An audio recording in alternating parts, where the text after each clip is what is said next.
नमस्कार दोस्तों, मैं अभय सर पटेल रीजनिंग क्लासेस में आपका स्वागत करते हैं। आज हम लोग जियोग्राफी के एक इम्पॉर्टेंट चैप्टर रॉक्स या चट्टान के विषय में पढ़ेंगे। हम लोग ये चैप्टर की उपयोगिता क्या है, इससे किस तरह से क्वेश्चन पूछे जाएंगे, इस पर भी हम लोग डिस्कस करेंगे। जो भूपर्पटी के नीचे जितने भी आपकी चट्टानें पाई जाती हैं, उनको कमर्शियल दृष्टि से इनका बहुत ही महत्वपूर्ण स्थान है। आप जानते हैं, विश्व का कोई भी देश जिनके पास ज़्यादा खनिज तत्व होता है या जो उनके खनिज तत्व की उपयोगिता अच्छी तरीके से कर लेता है, वो देश तेजी से विकास करता है। तो इन चट्टानों का बड़ा ही महत्व है, क्योंकि इन चट्टानों के नीचे ही बहुमूल्य धातुएं भी पाई जाती, सोना, चांदी, प्लेटिनियम, डायमंड, एल्युमिनियम, कॉपर, ये तमाम जितनी भी चीज़ें हैं, वो सारी चीज़ें इन चट्टानों के नीचे पाई जाती है। आज वर्तमान में देख भी रहे हैं आप, विश्व का एक देश सोवियत संघ रूस और यूक्रेन से जो युद्ध हो रहा है, उसको होते होते लगभग 1.5 साल हो गए। लेकिन सोवियत संघ रूस के पास कौन सी ऐसी चीज है जिसके कारण विश्व के तमाम देशों ने उसके ऊपर प्रतिबंध भी लगाया, लेकिन आज 1.5 सालों से वह देश लगातार यूक्रेन से युद्ध कर रहा है और अपनी अर्थव्यवस्था को भी संभाले हुआ है और साथ में अपने देश के लोगों के लिए जो कल्याणकारी योजनाएं हैं उसको भी पूरा कर रहा है। क्या है? तो खनिज तत्व उसके पास क्या है? पेट्रोलियम पदार्थ। उसके पास क्या है? डीजल है, पेट्रोल है, इस तरह की चीज़ें हैं जो विश्व के देशों में एक्सपोर्ट करके वह अपनी इकोनॉमी को संभाल ले रहा है।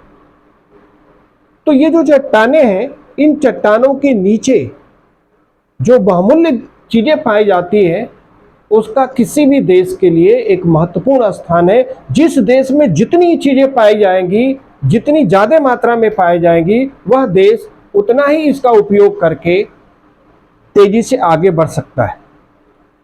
देखिए, होता क्या है, विश्व के कुछ ऐसे देश हैं जहां पर आपने सुना होगा, जोहान्सबर्ग का नाम सुना होगा। विश्व की सबसे बड़ी सोने की खान जोहान्सबर्ग में है, लेकिन जहां पे ये पाया जाता है वो देश इसका उपयोग नहीं कर, इसकी जो खनिज जो ये पाया जाता है वो उसको निकाल नहीं पाता है। तो वो कॉन्ट्रैक्ट दिया है किसको? विदेशी कंपनियों को। तो जितने भी देश ऐसे हैं जिनके यहाँ ये खनिज तत्व पाए जाते हैं, अगर वो इसका सही ढंग से उपयोग कर ले तो वह देश के लिए बहुत ही इकोनॉमी के लिए लाभकारी सिद्ध हो सकता है। भारत में भी कुछ खनिज तत्व पाए जाते हैं जिसके विषय में हम लोग बात करेंगे। पहले हम लोग जान लेते हैं चट्टानें किसको कहा जाता है। जो सरफेस है, भूपर्पटी के नीचे जो मुलायम और कठोर चट्टानें पाई जाती हैं, उनको हम लोग अलग अलग नामों से जाने जाते हैं। चट्टानें मूल रूप से कितने प्रकार की होती हैं? 3 प्रकार की होती है। पहला कौन? आग्नेय चट्टान, जिसको इंग्लिश में इग्नेशियस रॉक बोला जाता है। दूसरा आपका अवसादी चट्टान, जिसको इंग्लिश में सेडिमेंट्री रॉक बोला जाता है। तीसरा आपका है रूपांतरित चट्टान, जिसको मेटामॉर्फिक रॉक बोला जाता है। तो मूल रूप से यही तीनों चट्टानें होती है। कैसे पाई जाती है और इनका कमर्शियल यूज क्या है, तीनों का अलग अलग जो महत्व है वो क्या है, इसके विषय में भी हम लोग बात करेंगे। सबसे पहले हम लोग बात कर लेते हैं आग्नेय चट्टान। आग्नेय चट्टान, इसको हम लोग इंग्लिश में क्या बोलते हैं? Igneous rock. अब आग्नेय चट्टान, देखिए इग्निशियस जो शब्द है वो क्या है? लैटिन भाषा से आया हुआ। इग्निशियस शब्द लैटिन भाषा का शब्द होता है, जिसका अर्थ है, इग्निशियस का अर्थ क्या होता है? इसका अर्थ होता है आग। इग्निशियस जो लैटिन भाषा का शब्द है, इसका अर्थ क्या होता है? आग। अब आग्नेय चट्टान बनती कैसे है, इस पे हम लोग बात कर लेते हैं। इनका निर्माण कैसे होता है? तो ज्वालामुखी उद्गार के समय, ज्वालामुखी जब विस्फोट होता है या उद्गार होता है, तो विस्फोट के समय जो मैग्मा, या इसको लावा भी बोलते हैं, लावा भी बोल सकते हैं, जो मैग्मा या लावा ज्वालामुखी उद्गार के बाद जो ऊपर की तरफ आ जाते हैं भूपर्पटी के, उसको धीरे धीरे ठंडा होने के बाद जो चट्टानें बनती हैं, उस चट्टान को हम लोग क्या बोलते हैं? आग्नेय चट्टान। अब देखिए, पहली बात तो यही ध्यान रखेंगे कि आग्नेय चट्टान का निर्माण कैसे होता है। ज्वालामुखी विस्फोट के बाद होता है। ज्वालामुखी विस्फोट के बाद होता है तो जितने भी मैग्मा होते हैं, वो मैग्मा जैसे विस्फोट हुआ तो विस्फोट होने के बाद क्या होंगे? वो ऊपर की तरफ आएंगे। जब ऊपर की तरफ आएंगे तो जितनी भी उसमें चट्टानें होगी, सारी चट्टानें अब ऊपर की तरफ आकर धीरे धीरे ठंडा होकर के वह एक ठोस रूप धारण करेंगी, और ठोस रूप धारण करके वह चट्टान का रूप धारण करती है। अब इसमें कुछ चट्टानें आपकी ऊपर की तरफ आ जाती है, कुछ आपकी नीचे की तरफ रह जाती है। एक चीज और देखें, कई बार परीक्षाओं में क्वेश्चन पूछा गया है कि प्राइमरी रॉक्स किसको कहा जाता है? प्राथमिक चट्टान। कई बार ये क्वेश्चन पूछा गया है कि प्राथमिक चट्टान किसको कहा गया है, या प्राइमरी रॉक्स किसको कहा जाता है। तो यहां पे कंफ्यूजन होने की जरूरत नहीं है। जब भी आपसे पूछे प्राथमिक चट्टान किसको कहते हैं, आप सीधे लगाएंगे आग्नेय चट्टान पर। अब क्यों इसी को प्राथमिक चट्टान कहा जाता है? तो जब पृथ्वी का निर्माण हुआ, जैसे ही पृथ्वी के ये अस्तित्व में आई, उसके बाद पहली जो चट्टान, सबसे पहली जिस चट्टान का निर्माण हुआ, उस चट्टान का नाम क्या था? आग्नेय चट्टान। तो इसीलिए इसको क्या बोलते हैं? प्राथमिक चट्टान भी कहा जाता है। इस पृथ्वी पर सबसे पहले जिस चट्टान का निर्माण हुआ उसको क्या कहते हैं हम लोग? आग्नेय चट्टान कहते हैं। अब ये जो आग्नेय चट्टान है, ये जो भाग नीचे की तरफ हो जाता है, भूपर्पटी की जो नीचे होता है, वो क्या होता है? धीरे धीरे ठोस रूप धारण करता है।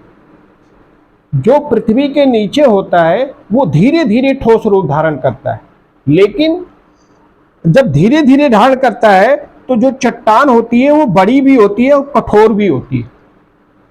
लेकिन ज्वालामुखी विस्फोट के बाद जो आपके ऊपर आ जाते हैं, वो चट्टानें क्या होते हैं? छोटी होती है और आपकी मुलायम होती है, मतलब उतनी आपकी कठोर नहीं होती है। इसीलिए इसको देखें, अगर देखा जाए तो आग्नेय चट्टान को दो भागों में विभाजित किया गया है। एक आपका आंतरिक चट्टान इंटरनल इग्निशियस रॉक, और दूसरा आपका बाह्य चट्टान। अब देखिए, आंतरिक आग्नेय चट्टान में उसमें क्या होता है कि अब यही जो विस्फोट होने के बाद ये भूपर्पटी के नीचे रह जाता है। भूपर्पटी के नीचे रहने के बाद ठोस रूप धारण कैसे करेगा? धीरे धीरे करेगा ना, क्योंकि पृथ्वी के नीचे का टेम्परेचर क्या है? ज्यादा है। अब टेम्परेचर अधिक होने के कारण वो धीरे धीरे ठोस का रूप धारण करता है, लेकिन जो चट्टान बनती है वो आपकी क्या हो जाती है? कठोर हो जाती है। इसीलिए देखिए, आंतरिक आग्नेय चट्टान का उदाहरण पूछे तो आप क्या बताएंगे? ग्रेनाइट। ग्रेनाइट क्या है? ये एक कठोर चट्टान भी, बहुत ही कठोर चट्टान होती है और बड़ी भी होती है। वही देखे, हमने कहा कि दो प्रकार की होती है, एक आपकी आंतरिक आग्नेय चट्टान और दूसरी आपकी क्या होती है? बाह्य आग्नेय चट्टान। अब जो बाह्य आग्नेय चट्टान होती है, तो ये आपकी जो सरफेस है, भूपर्पटी है, अब ये इसके ऊपर ये जो मैग्मा है ये इसके ऊपर चले आते हैं। अब इसके ऊपर आए तो ये ऊपर की जो टेम्परेचर है उसके अनुसार ये बनते हैं। तो यहाँ पर बाह्य जो आग्नेय चट्टानें होती हैं वो क्या होती है? छोटी होती हैं और क्या हो जाती हैं? ये आगे छोटे छोटे टुकड़ों में विभाजित हो जाती है और दूर तक फैल जाती है। तो बाह्य आग्नेय चट्टानों में आपने सुना होगा लावा पठार, लावा पठार सुना होगा, ठीक है, जो दक्षिणी भारत में आपके पाए जाते हैं। लावा मैदान, लावा मैदान सुना होगा। एक चीज और जान लें, अगर आपसे कहीं पूछता है कि कौन सी चट्टान है जिससे ब्लैक सॉइल, हमने आपको पढ़ाया था एक दिन मिट्टियों के विषय में, जो आपकी सॉइल है, तो सॉइल के विषय में हमने पढ़ाया था, तो आपको बताया था काली मिट्टी, ब्लैक सॉइल। जो काली मिट्टी है, काली मिट्टी का निर्माण किससे होता है? बाह्य आग्नेय चट्टान। ये बाह्य आग्नेय चट्टान का एक उदाहरण भी है। एग्जाम में अगर क्वेश्चन पूछता है कि ब्लैक सॉइल किस चट्टान का उदाहरण है, काली मिट्टी किस चट्टान का उदाहरण है, तो किस में बताएंगे? बाह्य आग्नेय चट्टान का उदाहरण है। ठीक है, अगर इग्निशियस रॉक दिया है तो उस पर भी लिख सकते हैं, क्योंकि आग्नेय चट्टान के ही दो रूप होते हैं, एक आंतरिक आग्नेय चट्टान और दूसरा आपका बाह्य आग्नेय चट्टान। तो इसमें आपको उदाहरण के रूप में याद रखेंगे लावा मैदान, लावा पठार, ये जो दक्षिणी भारत में पाए जाते हैं। ब्लैक सॉइल, काली मिट्टी, काली मिट्टी हमने आपको बताया था सबसे ज़्यादा आपका महाराष्ट्र में, जो कपास के लिए बहुत ही फेमस मिट्टी होती है, कपासी मिट्टी है, रेगूर मिट्टी भी इसको कहा जाता है। तो आप समझ चुके हैं। अब हम लोग बात करते हैं दूसरी जो आपकी रॉक्स है, वो है आपकी, अब इसका उपयोग क्या है? कभी कभी क्वेश्चन पूछता है कि आग्नेय चट्टान की क्या उपयोगिता है, इसका महत्व क्या है, इसको कहां कहां पर यूज किया जाता है। तो देखिए, आग्नेय चट्टान, इसके नीचे जितनी बहुमूल्य चीजें पाई जाती हैं, उतनी बहुमूल्य चीजें किसी चट्टान के नीचे नहीं पाई जाती। जैसे आप जान ले, गोल्ड, जो सोना है, सोना किसके नीचे पाया जाएगा? आग्नेय चट्टान के। डायमंड, हीरा, प्लेटिनियम, ठीक है, जितने भी बहुमूल्य धातुएं हैं, सभी बहुमूल्य धातुएं किस चट्टान के नीचे पाई जाती है? आग्नेय चट्टान के नीचे पाई। देखा जाए तो जितनी भी चट्टानें हैं इस पृथ्वी पर, सभी चट्टानों में सबसे ज्यादा महत्व क्या है? आग्नेय चट्टान का, क्योंकि आग्नेय चट्टान के नीचे ही ये सभी बहुमूल्य चीजें पाई जाती है। तो ये इसका महत्व है। कभी कभी महत्व भी पूछता है तो आप बता सकते हैं कि सभी बहुमूल्य धातुएं पृथ्वी पर जो पाई जाती हैं वो इग्निशियस रॉक के नीचे पाई जाती है। अब हम लोग बात कर लेते हैं दूसरा, जो है तीन ही प्रकार आपके होते हैं। अवसादी चट्टान, इसको हम लोग क्या बोलते हैं? Sedimentary rock.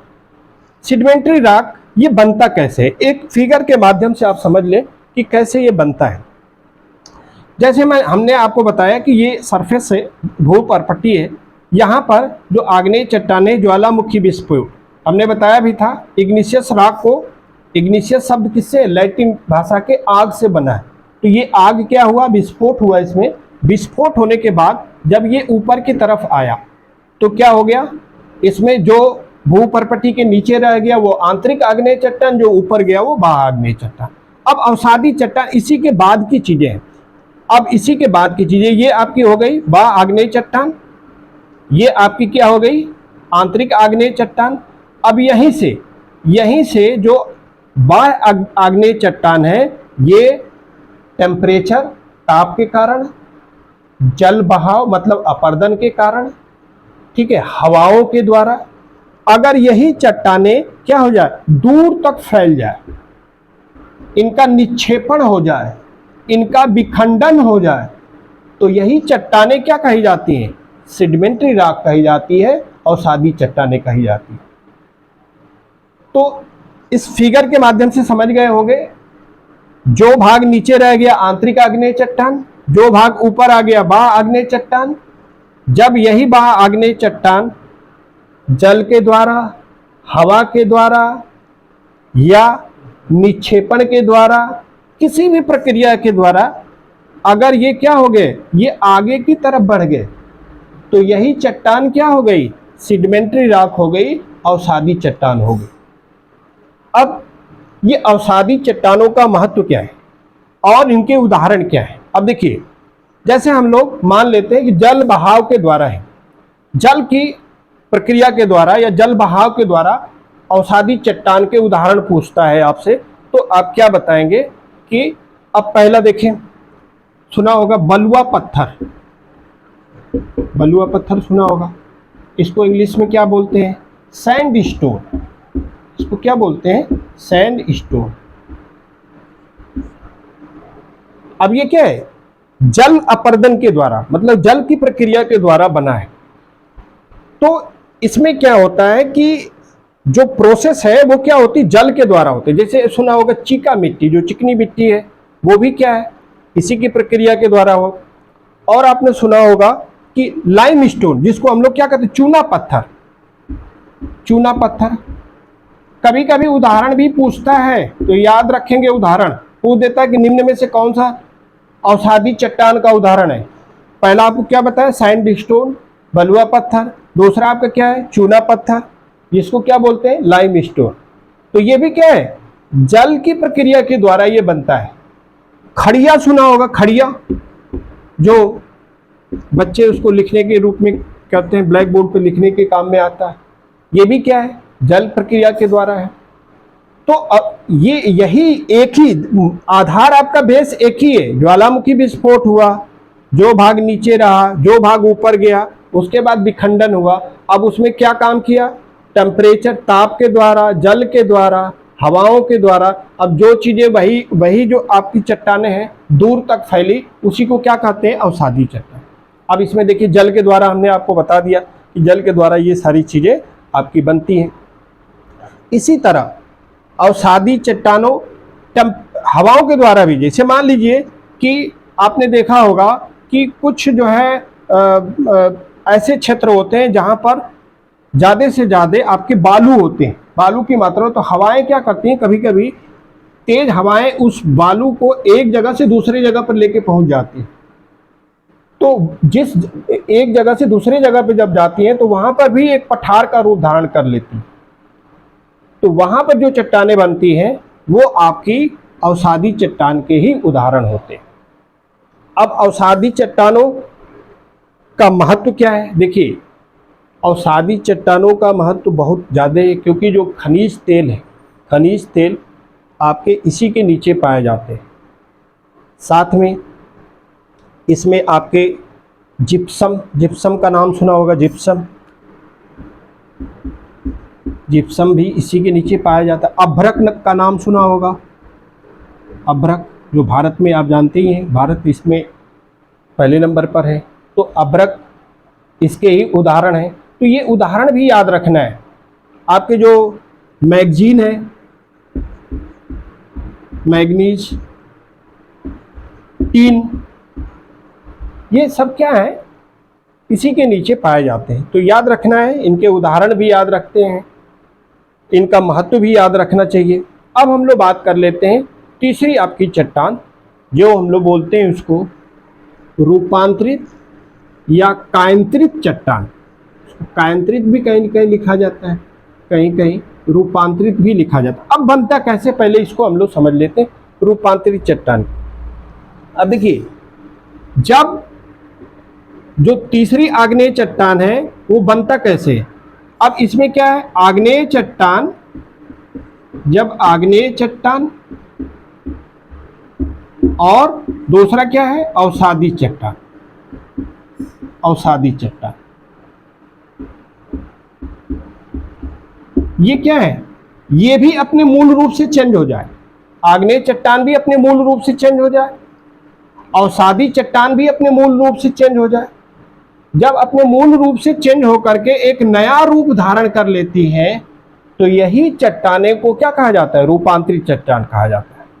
अब अपने मन से तो करेंगी नहीं, आग्नेय चट्टान और अवसादी चट्टान अपने मन से तो ये करेंगे नहीं। होता क्या है? इसमें नेचर का हाथ होता है, प्रकृति का हाथ होता है। ज़्यादा से ज़्यादा टेम्परेचर हो, केमिकल रिएक्शन हो, रासायनिक प्रक्रिया के द्वारा भी बनते हैं। इसको उदाहरण के रूप में हम लोग समझेंगे। जैसे आपने अभी हमने आपको एग्जाम्पल दिया अवसादी चट्टान का, बालू पत्थर, बलुआ पत्थर इसको हमने बोला था, बलुआ पत्थर। अब देखिए ये क्या है? एग्जाम्पल अवसादी चट्टान का हमने बताया था। अब ये कभी कभी ऐसे भी याद भी करना होता है कि ये किस चेंज होकर के किस रूप में बनता है? बलुआ पत्थर रूपांतरित जब चट्टान बनेगा, बलुआ पत्थर का रूपांतरित चट्टान, ये याद करना पड़ेगा, याद कर लेंगे, या अगर साइंस में इसको रटाया भी जाता है, साइंस में आप पढ़ते होंगे तो इसको बताया जाता है। बलुआ पत्थर जब ये मेटामॉर्फिक रॉक्स के रूप में बनेगा तो वो किस रूप में बनता है? Quartzite, quartzite.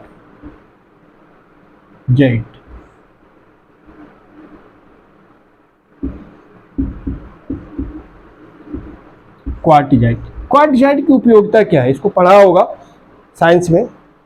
आप देखते हैं जो जितने भी रेडियो फ्रिक्वेंसी होती है, रेडियो तरंगे होती हैं, उसमें ये काम प्रयोग में लाया जाता है। खास करके जो इलेक्ट्रॉनिक चीज़ें हैं उसमें ये उपयोग में लाया जाता है। तो बलुआ पत्थर जब केमिकल रिएक्शन या टेम्परेचर के कारण या नेचुरल इवेंट के कारण जब अपना रूप धारण करता है तो क्या बन जाता है? क्वार्टजाइट बन जाता है। इसी तरह हमने आपको बताया ग्रेनाइट, ग्रेनाइट हमने आपको बताया। अब ग्रेनाइट किसका एग्जाम्पल है?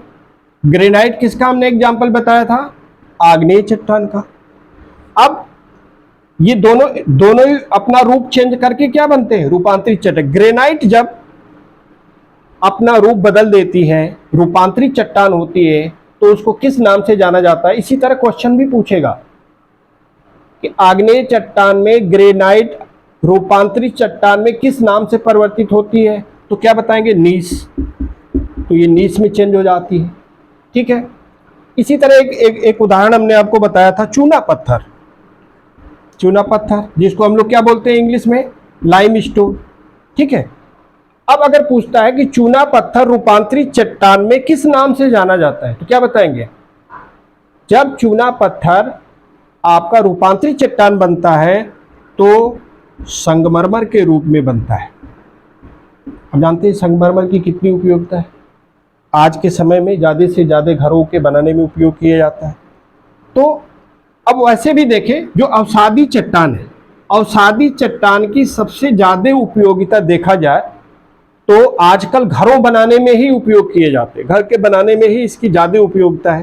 क्यों? क्योंकि लाइमस्टोन, आपके बलुआ पत्थर, ये जितनी भी सारी चीज़ें हैं, ये सारी चीज़ें आपके सीमेंट फैक्ट्रियों में ज़्यादा उपयोग किए जाते हैं, सीमेंट बनाने में ज़्यादा उपयोग किए जाते हैं। तो अवसादी चट्टान का घरों के निर्माण में ज़्यादा उपयोगिता है आज के समय में। आग्नेय चट्टान की उपयोगिता आज किसी भी देश में जो खनिज तत्व जितनी अधिक मात्रा में पाई जाती है, खास करके आग्नेय चट्टान जितनी अधिक मात्रा में पाई जाती है, वह देश की इकोनॉमी उतनी ही ज़्यादा स्ट्रांग होती जाती है यदि उसका उपयोग वो करना सीख ले।